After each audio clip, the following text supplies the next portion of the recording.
Lesson 1. The Politics of the 1920s. It matters because Warren G. Harding's administration suffered from corruption and scandals. This damaged Americans' faith in their government. Harding's successor, Calvin Coolidge, worked to restore confidence, to promote a healthy U.S. economy, and to facilitate peace and restore economic stability abroad. The Harding administration. Guiding question. How was Harding's effort to return to normalcy prevented by political scandals? Born in 1865 in Corsica, Ohio, Warren G. Harding began his career in Ohio state politics. In 1898, voters elected Harding to the Ohio General Assembly, where he fit in comfortably with the powerful Ohio Republican political machine. In 1903, he was elected lieutenant governor. He became a U.S. Senator in 1914. After serving one term, Harding ran for and won the presidency in 1920. In his campaign, Harding promised a return to normalcy following the war. His genial manner endeared him to the nation. People applauded the easygoing atmosphere of the Harding administration, replacing the reform and war fervor of President Wilson's last years. Teapot Dome and other scandals. Harding made several notable appointments to the cabinet.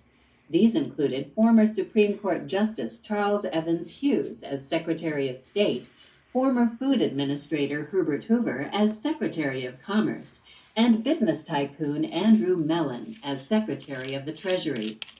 Many of his other appointments, however, were disastrous. He gave cabinet posts and other high-level jobs to friends and political allies from Ohio. Harding felt comfortable among his old friends, known as the Ohio Gang. Alice Roosevelt Longworth, daughter of President Theodore Roosevelt, described a typical evening in Harding's White House study. Primary source.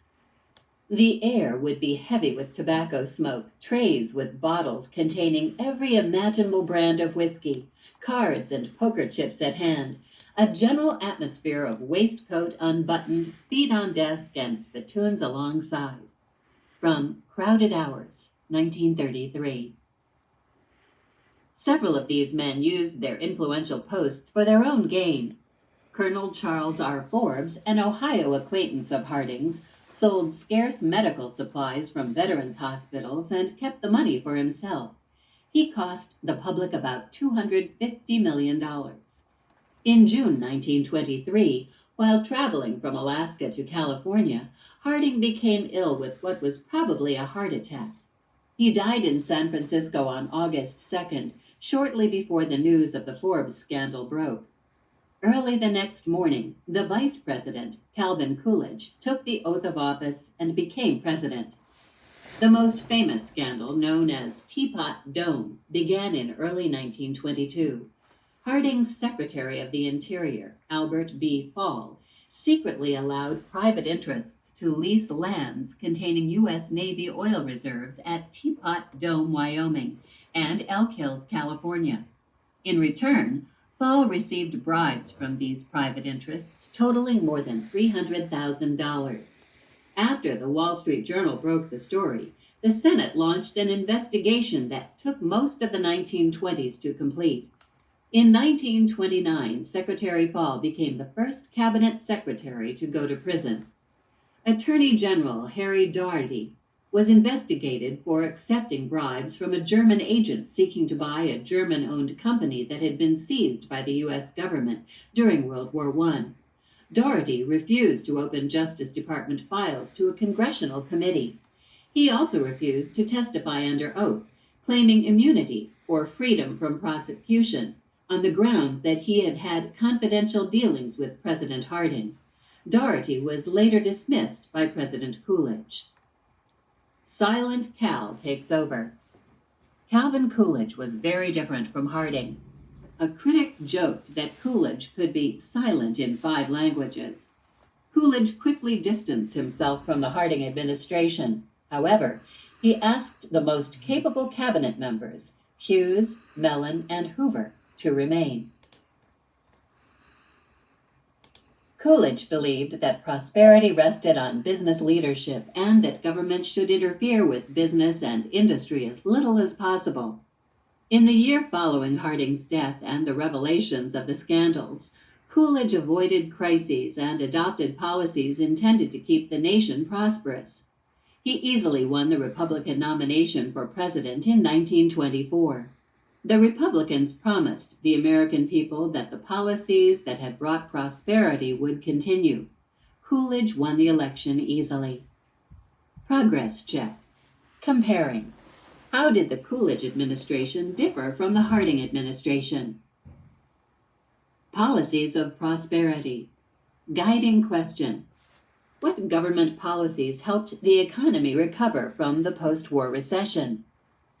Andrew Mellon, a successful banker and industrialist, was Secretary of the Treasury under President Harding and the chief architect of economic policy. When Mellon took office, he had three major goals: to balance the budget, to reduce the government's debt, and to cut taxes. Mellon argued that if taxes were lower, businesses and some consumers would spend and invest their extra money. This would cause the economy to grow and Americans would earn more money. The government then would collect more in taxes. This idea is known today as supply-side economics. At Mellon's urging, Congress dramatically reduced tax rates. By 1928, Congress had reduced the income tax rate most Americans paid to 0.5%, down from 4%. They cut the rate for the wealthiest Americans to 25%, down from 73%. The federal budget fell from $6.4 billion to less than $3 billion in 7 years. Secretary of Commerce Herbert Hoover also sought to promote economic growth. He tried to balance government regulation with his philosophy of cooperative individualism. This idea involved encouraging businesses to form trade associations that would voluntarily share information with the federal government. Hoover believed this system would reduce costs and promote economic efficiency. Progress check. Summarizing. What strategies helped promote economic growth and recovery after World War I? Trade and arms control. Guiding question. Do you think it is possible to abolish war? Before World War I, the United States was a debtor nation. By the end of the war, wartime allies owed the United States more than $10 billion in war debts. By the 1920s, the United States was the dominant economic power in the world. Under Secretary of State Charles Evans Hughes, the nation tried to use its economic power to promote peace and stability. The myth of isolationism. Most Americans, tired of being entangled in the politics of Europe, favored isolationism. This is the idea that the United States will be safer and more prosperous if it stays out of world affairs. To many, it appeared that the United States had become isolationist. It had not ratified the Treaty of Versailles and had not joined the League of Nations. But in fact, the United States was too powerful and too interconnected with other countries economically to be truly isolationist. Instead of relying on armed force and the collective security of the League of Nations, the United States tried to promote peace by using economic policies and arms control agreements. The Dawes Plan. America's former allies, Britain and France, had difficulty making the payments on their immense war debts. Meanwhile, Germany was trying to make huge cash payments to these nations as punishment for starting the war, payments that were crippling the German economy. To address this problem, in 1924, American diplomat Charles G. Dawes negotiated an agreement with France, Britain, and Germany.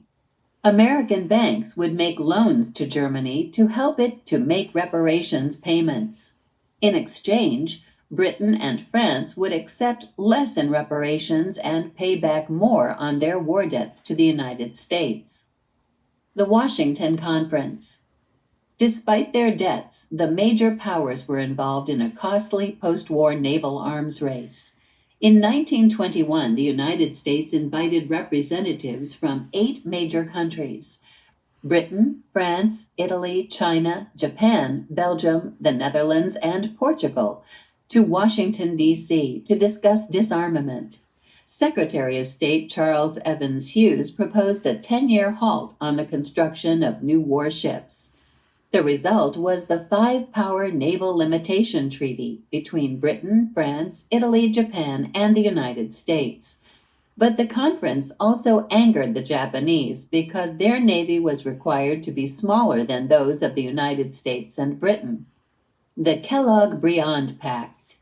The Washington Conference inspired U.S. Secretary of State Frank Kellogg and French Foreign Minister Aristide Briand to propose a treaty to outlaw war altogether. On August 27, 1928, the United States and 14 other nations signed the Kellogg-Briand Pact. All signing nations agreed to abandon war and to settle all disputes by peaceful means. The London Naval Treaties. From January to April 1930, 5 nations met in London to extend the Washington Conference. The United States, Britain, France, Italy, and Japan agreed on ratios for warships, halting the arms race through 1936. In 1934, Japan announced it would not extend the treaty past 1936, so the 5 nations met again in December 1935. The United States, Britain, and France again signed the treaty. Japan and Italy declined to sign the treaty. Analyzing primary sources. Coolidge and prosperity. After all, the chief business of the American people is business. They are profoundly concerned with producing, buying, selling, investing, and prospering in the world. In all experience, the accumulation of wealth means the multiplication of schools, the increase of knowledge, the dissemination of intelligence, the encouragement of science, the broadening of outlook, the expansion of liberties, the widening of culture. Calvin Coolidge, from a speech to newspaper editors quoted in the New York Times, January 18, 1925.